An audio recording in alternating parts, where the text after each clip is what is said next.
Greetings, everyone. My name is Robin Jones, and I am the director of the Great Lakes ADA Center, which is located within the Department of Disability and Human Development at the University of Illinois at Chicago. We are one of 10 federally funded technical assistance centers on the Americans with Disabilities Act that provide technical assistance, consultation, training, and information about the law to promote voluntary compliance and to help individuals who are covered by the law understand both their rights as well as their responsibilities. Today, I'm going to be focusing on the Americans with Disabilities Act as it applies and as key issues that we are aware of apply to CBOs who are serving immigrants and refugees. So please stay with me here as I go through a lot of different information. And remember, at the end, I'm going to be providing my contact information. So if I have raised more questions for you than maybe given you answers, you always can know where you can come back to get some additional information, because this can be confusing and complex information. So I'm going to start with this issue of and the concept of who is a person with a disability and who is covered under the ADA. In terms of the people that you are working with through your CBOs, under the ADA, there are very many different definitions of disability is what I should say. And the definition will depend on which law or which statute or which benefit that you might be looking at that somebody that you're working with would be eligible for. But the ADA is a civil rights law, and that sets it apart a little bit different from other pieces of legislation or regulatory areas that you might also be working with. In the context here is that anyone is covered who has a disability, regardless of their citizenship status, as long as they're in the United States and they're interacting with an entity that's conducting or doing business or providing goods and services in the United States. So in the context why it's called the Americans with Disabilities Act, it doesn't just mean that it covers only individuals who have American citizenship. It would cover anyone who is in America. So somebody who is visiting as a visitor from another country, someone who comes in as an immigrant, a refugee, et cetera, all are going to have the protections under the ADA in regards to being not discriminated on the basis of their disability. The ADA itself does not provide any benefits. The ADA itself does not provide any monetary benefits, and the ADA itself does not make somebody eligible for any particular benefits or services per se. It's really about not being discriminated against or treated differently just because you happen to have a disability. So when we look at that issue of, okay, who am I actually talking about, who would fall in to this category, the ADA has what we call a three-prong definition of disability, and that is anybody who falls in these three categories would have the protections for non-discrimination. The only difference would be is somebody who actually has a disability would also be eligible in certain circumstances and situations, which I will cover as we go through today, the provision of reasonable accommodations that they might be needing in work or in some school or in other services or programs that they are participating in. So let's start with the first prong. And that is anyone who has a physical or mental impairment that substantially limits them in one or more major life activities. The ADA does not have a list of conditions or disabilities that are covered. It does not go by diagnoses. It goes by this issue and the concept of an impairment that is substantially limiting. And what that means is that limitation is greater than what would be found in the general population in regards to that limitation. And it covers both individuals who have physical as well as mental impairments. So somebody who has had a stroke, somebody who's had a spinal cord injury, somebody who as an amputee, somebody who has a major medical condition like diabetes, heart disease, a seizure disorder, migraines, things of that nature. Somebody who has a mental disability such as major clinical depression, schizophrenia, bipolar disorder, etc. PTSD, which is something you might see in a lot of individuals, especially refugees and individuals who have been a part of some horrific situation in their own country. So they're going to be covered under the ADA, and it really looks at this issue of major life activity in the context of, breathing, talking, thinking, seeing, hearing, your bodily functions, such as, what's going on with my endocrine system, if I have diabetes, for example, or what's going on with my digestive system, somebody who might have celiac disease, somebody who might have irritable bowel syndrome, or something of that nature. So you would look at the systems and the body. Somebody who has cancer, they may actually not have any symptoms, but they might have cancer of one of their organs, which means that organ is significantly impaired. So that would get them coverage under the ADA as well. The condition does not have to be permanent or long-term. It just has to be what we would call lasting longer than what would be considered a transient condition. Like a broken leg that is expected to heal is not going to be a disability under the ADA. Now, for some individuals, they might have had a really bad break in their leg and it may not heal correctly. They may have a permanent reduction in their ability to use that leg. They may walk permanently with a limp or something of that nature. Then we're going to start to look at that as a condition that would be covered under the ADA. Things like pregnancy are not covered under the ADA. That's again considered a transient condition expected to resolve itself upon the birth of a child. But we do also know that people have complications during their pregnancy. They may have gestational diabetes or preeclampsia or something of that nature, which they might, which is going to make them more limited than somebody with pregnancy without those issues. So they may have a short term or time period that they would actually be covered under the ADA. It's important to make the distinction between individuals who are illegally using controlled substances because they are not covered under the ADA. So someone who is illegally using a substance, even if they have a prescription for it, but they're illegally using it, let's say they have a prescription for 100 milligrams of Valium, but they're taking 500 milligrams of Valium, that's illegal use of that controlled substance. And so they would not be covered under the ADA. So current users of illegal substances are not covered. So in the case of Illinois, where use of marijuana is legal, then they would not be considered to be illegal drug users in Illinois because Illinois has a state recreational marijuana use law. So the second prong of the definition of disability under the ADA are individuals who have a record of an impairment. These are individuals who have a past history of having an impairment. It's no longer current for them, but this could be somebody who was a illegal drug user, addiction, and they're in a recovery program or they are recovered. They're going to be covered and protected against discrimination based on that past history. Somebody who's had cancer in the past is going to be protected against discrimination. Someone saying, hey, we're not going to work with you because, hey, you have a cancer history. We think your cancer might come back. You're too much of a risk for us to, engage in this training program or something of that nature. That would be discriminatory to use that against that person. Or somebody who had a mental illness in the past, but currently is no longer addressing or has that mental illness as a current acute issue. Let's say somebody had been hospitalized at one point for depression or something of that nature. Someone, cannot discriminate against them because of that past history, saying, hey, you're unstable. Look at your past history. You've been, hospitalized for depression or something. That would be a discriminatory act as well. The third prong of the definition is a little bit different. This one is referred to as individuals who are regarded as having impairments. This is somebody who may not actually have a disability, but is treated as if they do because they might look differently. Some of the situations we run into in our office with this is, let's say, obesity.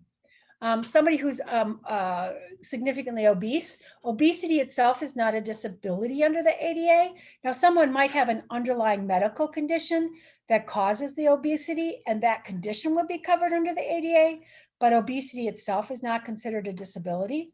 But we know that people are often treated differently because they're obese. A lot of assumptions about what they can and cannot do are made about them.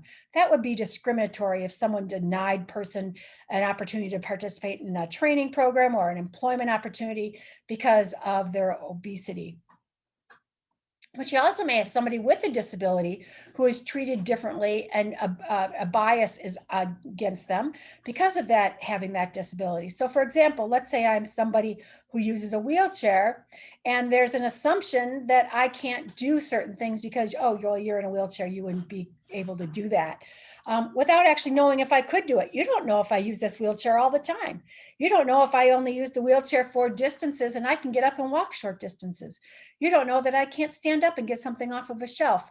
You're making an assumption about me by the way I look or because I use a wheelchair. That would be protected against discrimination under the ADA as well, in this third category of someone who is regarded as having a disability.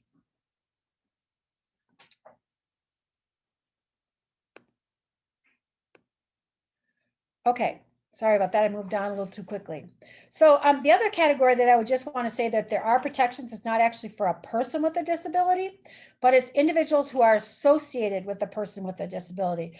And this would most often apply to your family members or significant others that might be working with someone that you're working with that has a disability.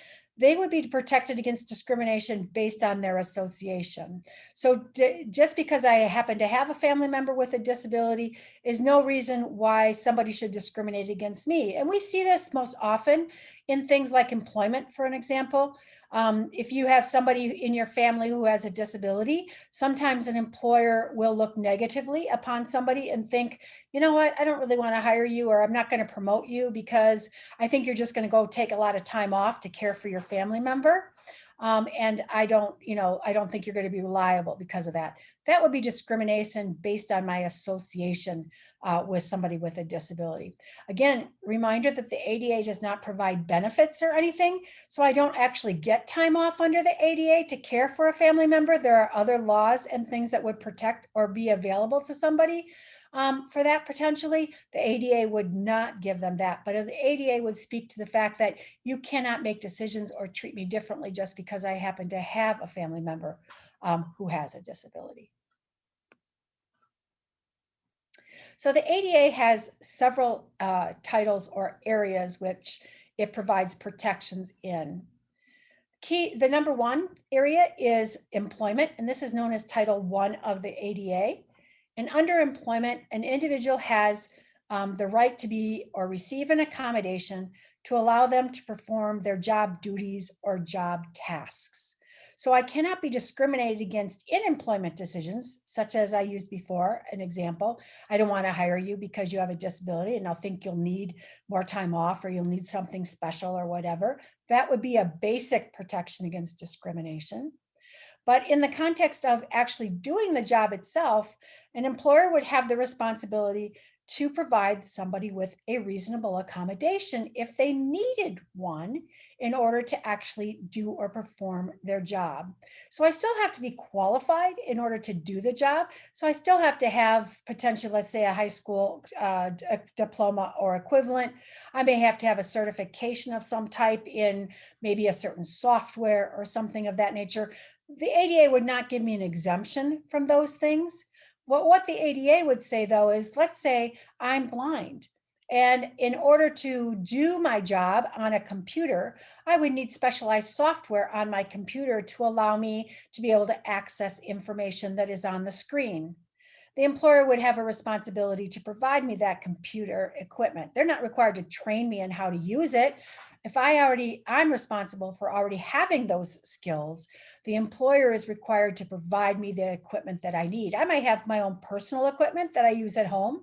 I may have used in college or in school or in training or something, but the employer would be responsible for providing me that equipment or that assistance in the workplace itself.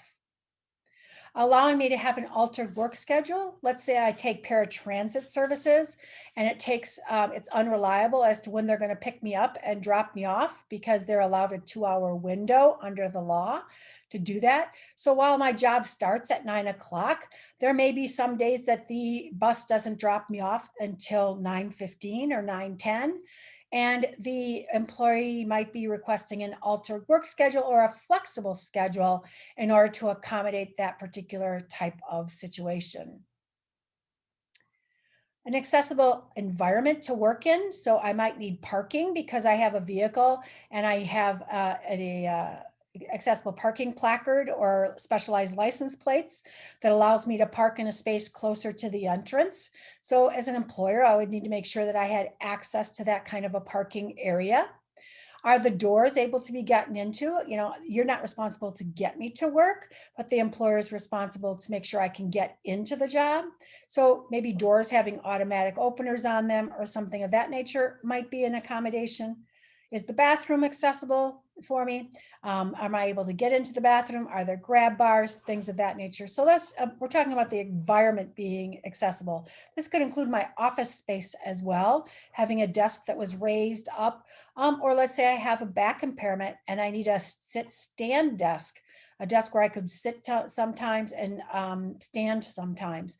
That would be another form of an accessible environment for the individual. We may have situations where somebody needs specialized equipment for communication, such as a sign language interpreter, assistive technology for their computer or their telephone access and such. So this would be specialized services or specialized equipment. The ADA itself does not require language or does not view language as a disability in regards to someone not having English as their primary language. It does recognize sign language as a language for the disability community, however. So a sign language interpreter is the one kind of language interpretation that is required under the ADA for somebody who is deaf or hard of hearing.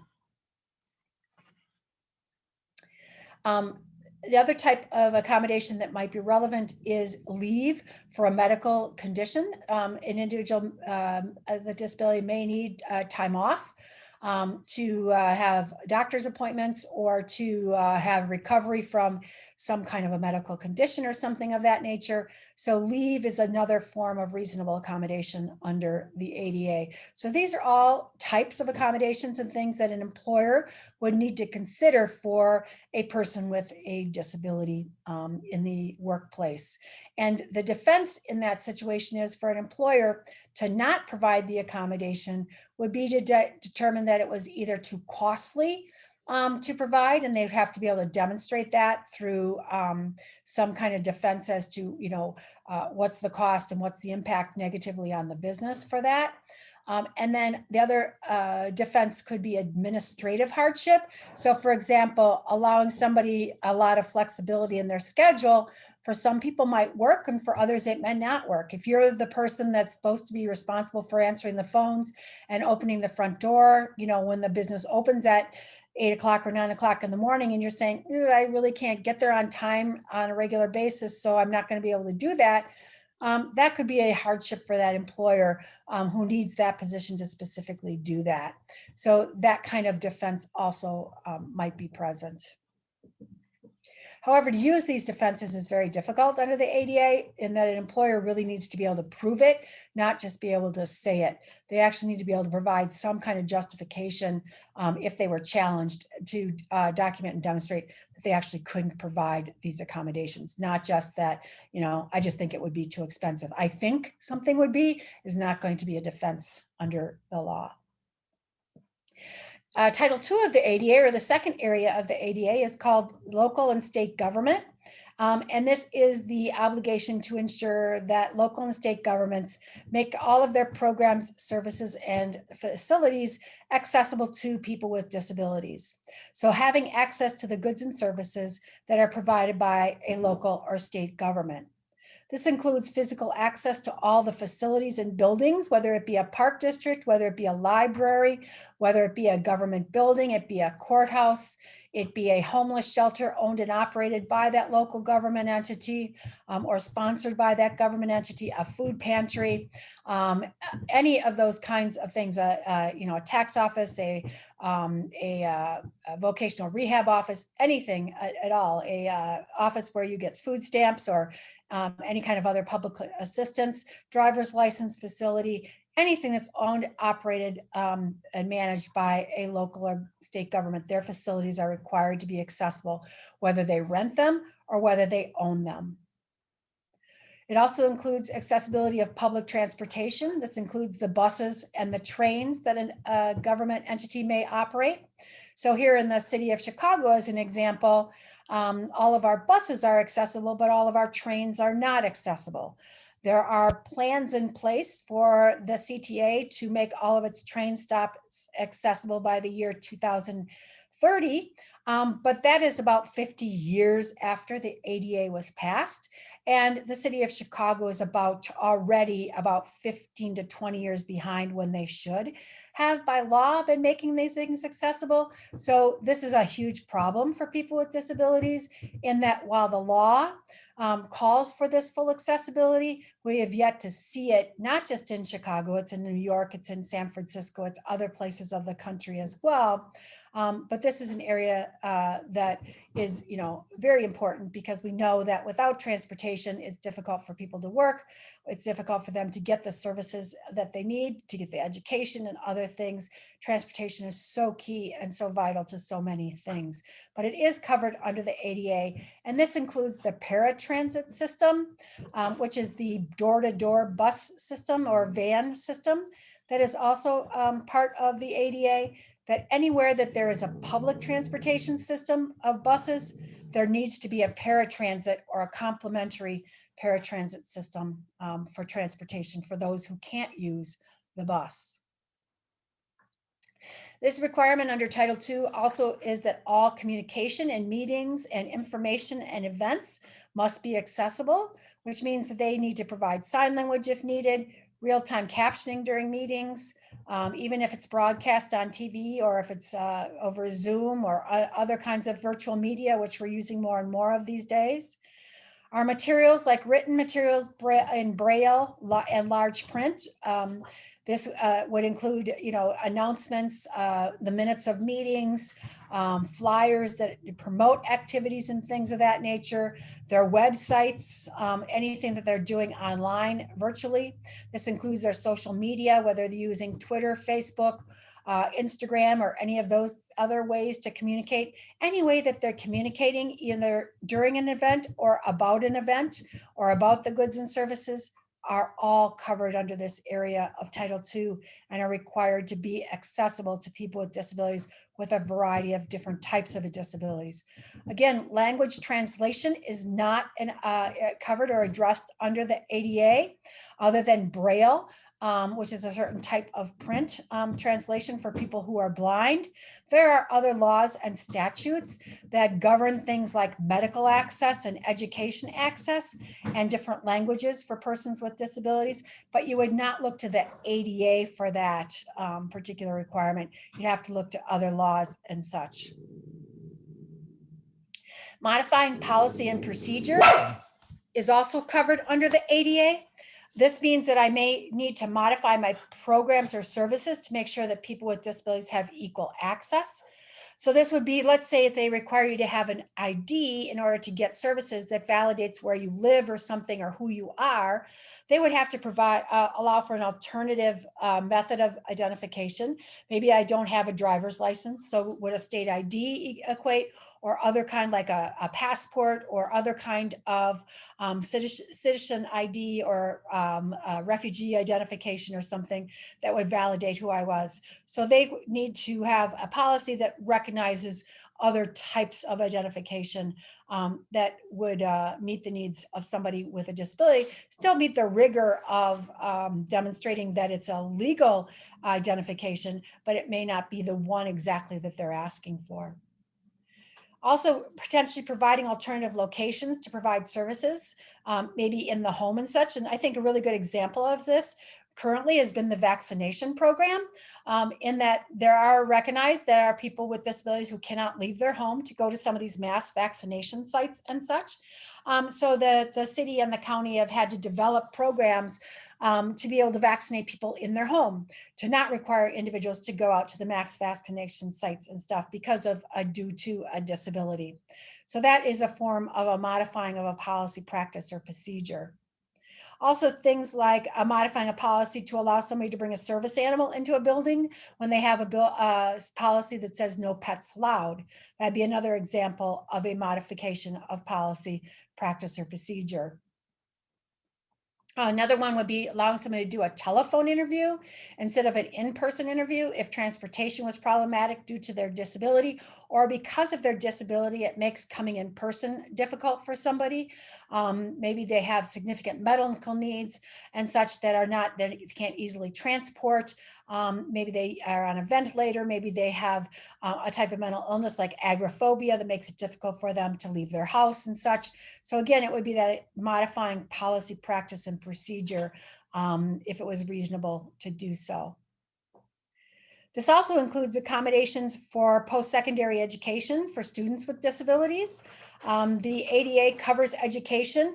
Now, there are other laws that govern the issue of education and specialized services for students with disabilities.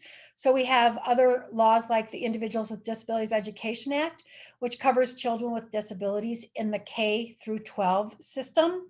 But in the post-secondary in colleges, universities, technical schools, community colleges, things of that nature, the ADA becomes the predominant law that provides protections against discrimination and also requires that students receive the accommodations that they need in order to participate in the classroom. So I may need a sign language interpreter in the class. I may need all of my textbooks done in Braille. I may need all my textbooks converted to audio tape.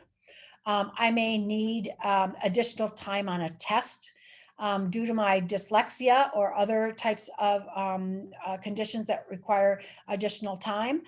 So all of these things would fall under the Title II requirements under the ADA if it was a public university or a public tech school or community college or anything of that nature. The third area of Title III of the ADA is places of public accommodation, which in non-legalese means private businesses. This is any entity that affects commerce, that does business with the public, is going to be covered under Title III of the ADA, and the requirement is to have access to goods and services. This includes, again, accessibility to all the facilities that are owned and operated by that entity: stores, restaurants, hotels, movie theaters, bowling alleys, amusement parks. Anything that's owned and operated by a private entity is going to be covered under Title III of the ADA. Similar to Title II of the ADA, there's the obligation for communication access for all their events, legal interactions like buying or selling of a car or getting a mortgage or renting an apartment or something of that nature, legal medical appointments, doctors, dentists, psychiatrists, things of that nature. And this includes sign language interpreters, real-time captioning again, having those written materials in Braille or large print so that someone can understand the instructions following surgery or the instructions that they have prior to having a tooth pulled, you know, what they're supposed to do and such. All of those things are covered under Title III of the ADA as an obligation. Again, the interpretation of different languages is not covered under the ADA, is not addressed by the ADA. The only language that's recognized under the ADA is sign language. Modification of policy and procedure, again, very similar to Title II, alternative ID, alternative method of obtaining goods, such as curbside service. You know, if I can't get inside the store, can you bring it to my car for me? What about home delivery? Can you deliver my groceries? Can you deliver my goods and services to my home, my medical, my drugs, or whatever else it might be? And we saw a lot of these programs and services expand significantly with the COVID situation that we've had for the last 16 months. And we will expect that a lot of these kinds of services will continue with entities now that they know how to do it and understand the reasons and the obligations to do so. Again, similarly, allowing a service animal into a business that has a no pets policy would also fall into this, again, for Title III, similar as we were talking about for state and local government. And private transportation is covered under the ADA under Title III. So this would include things like rideshare, Uber, and Lyft can't discriminate. And we've seen these kinds of problems. We've seen where individuals who use a seeing eye dog, for example, have been passed up and a taxi won't stop for them, or a rideshare will see that they have a dog and will just keep on going and not pick them up or cancel the ride. Those would all be discriminatory practices. It's illegal for them to do that. Shuttle buses, like when you go to a hotel and you have a shuttle from the airport to the hotel, or from airport shuttles to rental cars and things of that nature, all of those are required to be accessible and are covered under Title III of the ADA. So Title III and Title II are very similar in regards to what they require.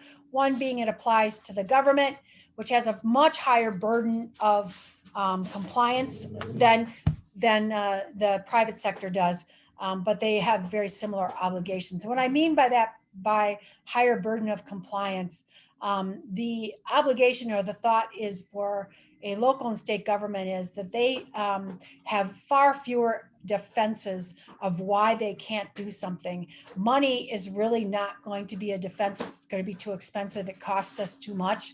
It's really not going to be a valid defense for local and state government because they're a taxing body, and they get a lot of support from the federal government funding as well. So they have far less of an argument to be made than this private sector does in regards to making arguments of cost as why they cannot provide certain accommodations. Also, I should note that you as CBOs most likely fit here in under Title II of the Title III of the ADA as private entities. You're 501c3 nonprofit organizations, even though you may, you're raising funds in a variety of different ways, through donations or through government services funding that you're either getting from the federal level or the state level. You're going to be covered under Title III of the ADA and have all of these obligations yourself to serve people with disabilities, not just the people that you're serving when they go out and try to access goods and services from other entities in the community. It is important to understand that you fit into this Title III category under the ADA for all of these things of physical access to your facilities, your communication access with somebody with a disability, your policies and procedures, and other things associated with that. There are different kinds of assistance available to you out in the community and out in the public to help you do what you need to do. Our office, as I indicated when I first started today, was we are the Great Lakes ADA Center. We provide technical assistance. Our staff are available Monday through Friday from 8 a.m. to 5 p.m. to just discuss issues. We'll talk to anybody. Somebody who's got responsibilities, somebody who's got rights, a family member, a concerned person, a service provider. We talk about a variety of different things to a variety of different people. We have an 800 number that people can call and talk to us and ask questions. Again, Monday through Friday, 8 a.m. to 5 p.m. We have a website with multiple resources and has an online inquiry form that you can submit a question to us on our website 24/7.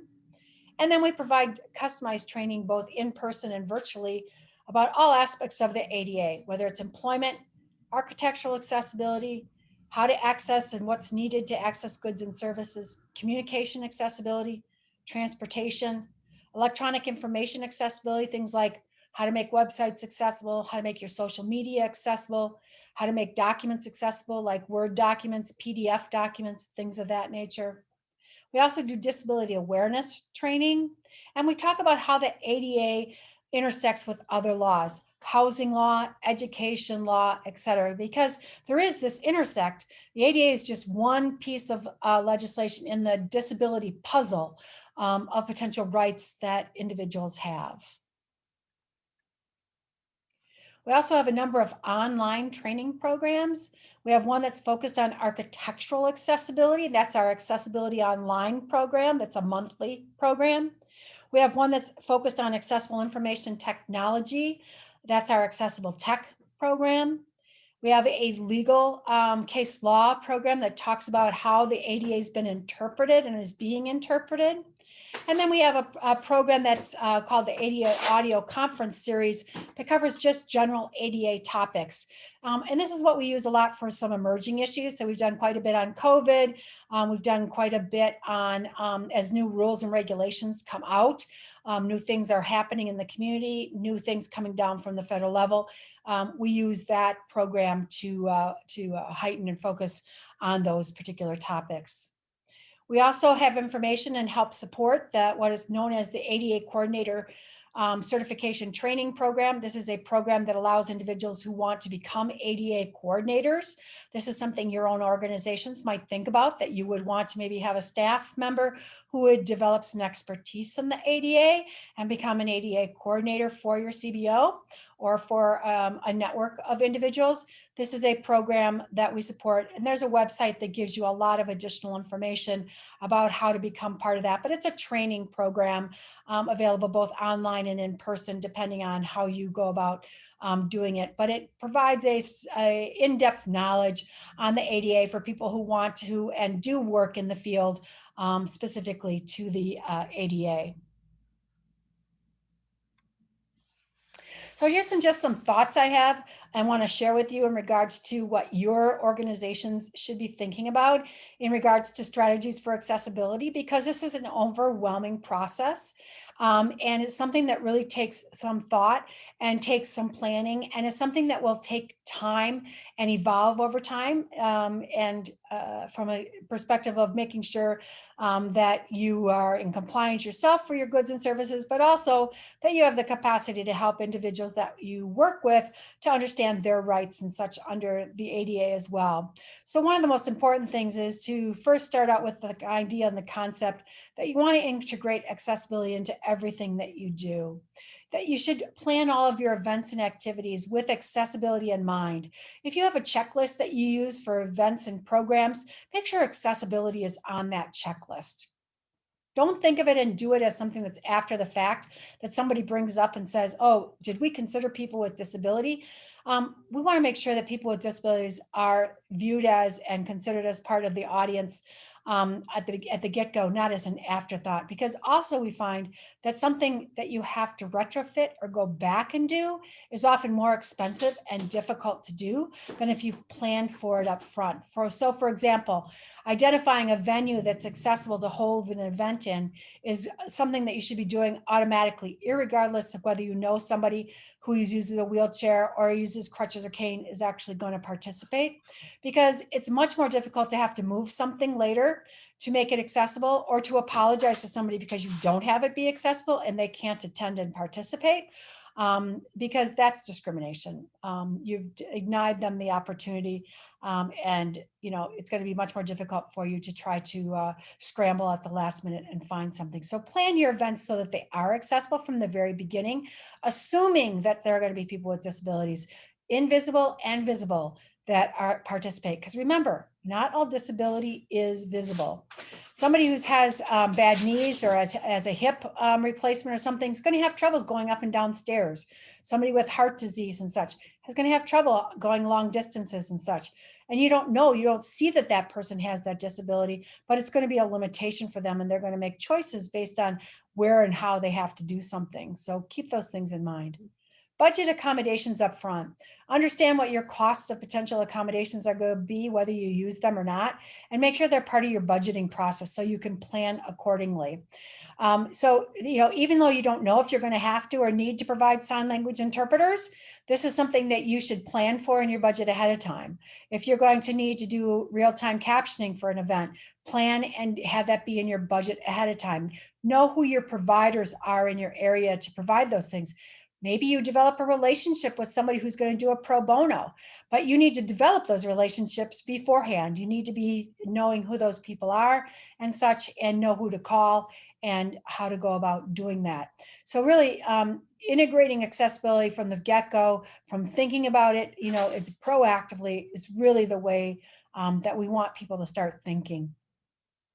When you create all your print materials, make sure you're creating them so that they are accessible from the very beginning, making sure that, the source document itself, if you create something in Word or you create something in PowerPoint and you're going to convert it to PDF or whatever format you're going to convert it to, that you make sure that you created it so it's accessible for somebody to be able to use who is blind and reading on a screen reader, or is using other kinds of assistive technologies. It's much harder and much more frustrating to retrofit a document to make it accessible after somebody's asked you to do it than it is to do it from the very beginning. And this is just an issue of making sure your staff is aware of basic principles of accessibility when they create documents and how they make something into a PDF.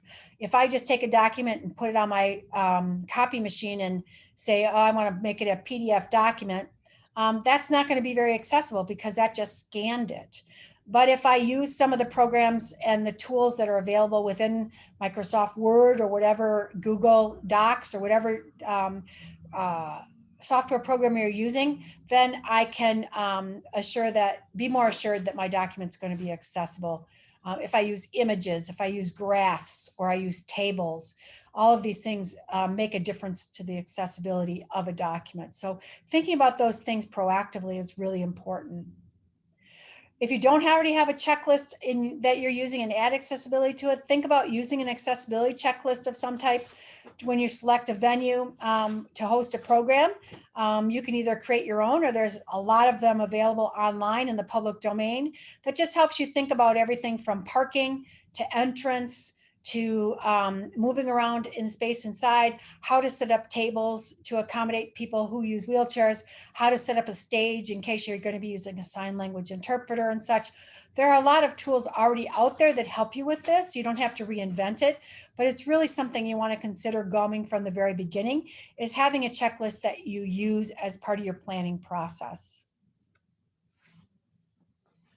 We strongly advise and really recommend that you have an organization or an entity within you, whether you call it a committee, a commission, a task force, or something within your organization that is comprised of individuals with disabilities that can provide you with feedback and guide your efforts to include and be inclusive of people with disabilities.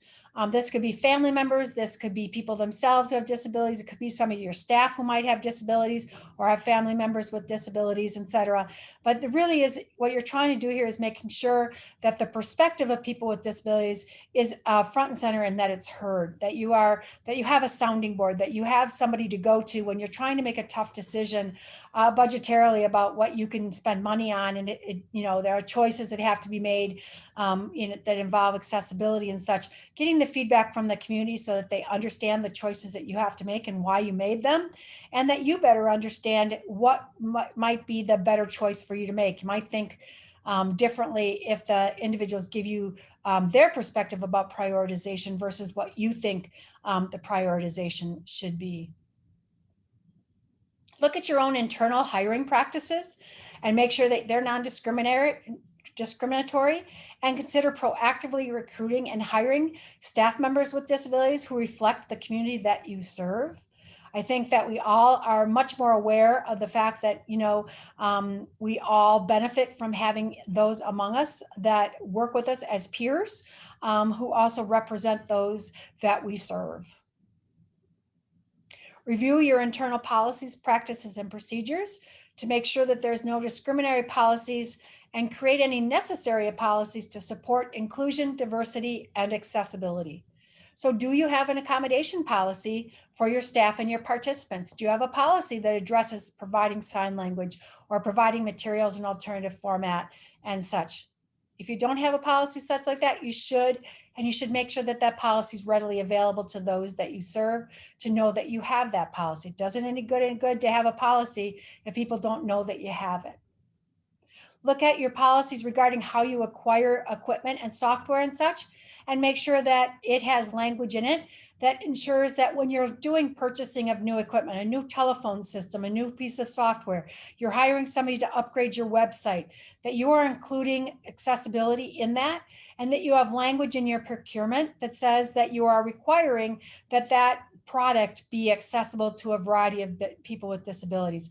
I can't tell you how many people and organizations I have worked with that have bought a new telephone system without even thinking about the fact that they had staff who used hearing aids, or participants who might use hearing aids that would be impacted by that telephone system that might not be accessible. Or if you're hiring somebody to help you work on your website, and it could be a pro bono person too, but how much do they know about accessibility? Are they going to be able to help you be able to move your website from an inaccessible website to a more accessible website, so that people who, again, who have different types of disabilities are better able to access the information that you have on your website if they have access to electronic information?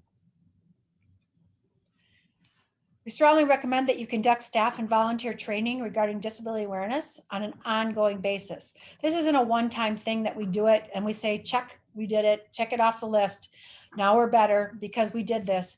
This is something like anything else that we do that needs to be repeated. You have turnover in staff. You have different things that have happened and such. So it really is one of these things that it should be an ongoing part of your training. It does good for all of us to be reminded sometimes of the things that we need to make sure we're taking into consideration. Strongly recommend that you connect with disability organizations in your geographic area to serve as a resource to support you when you need it. Things and organizations to consider are things like independent living centers. In the Chicagoland area, we've got a number of independent living centers. The two that I've just pointed out here are Access Living, which serves the city of Chicago, and Progress Center, which serves suburban Cook County. But there's also a Center for Independent Living in DuPage County, in Lake County, in Will County, etc. So there are a number of centers like this. These are independent living centers, are not residential. They are community-based organizations comprised of people with disabilities who work with people with disabilities to help them live independently in the community.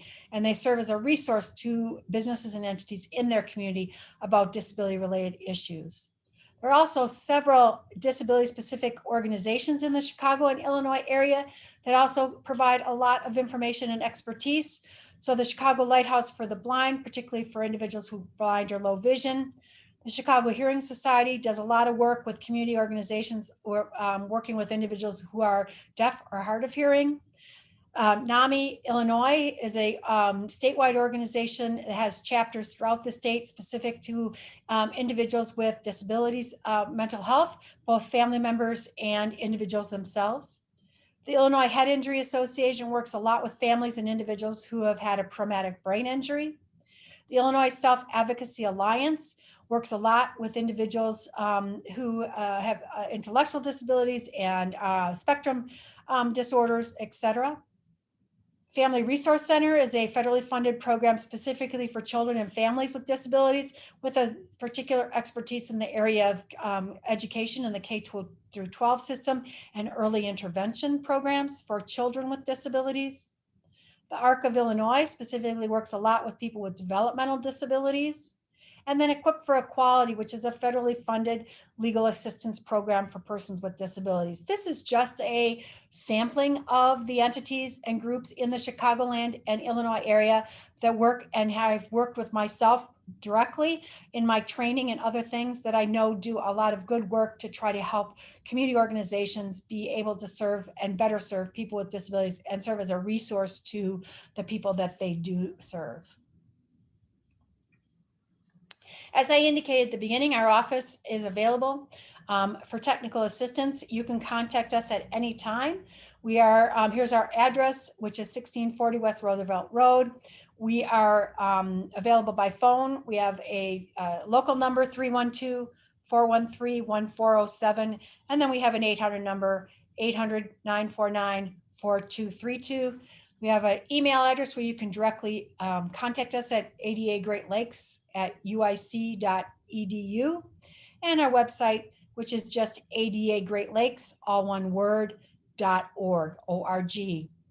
You also, if you're interested in staying current in what we're doing and what's going on and some of the information we share with the public, we have a lot of different social media that you are welcome to connect with us on: Facebook, Instagram, YouTube, Twitter, and LinkedIn. So please consider that.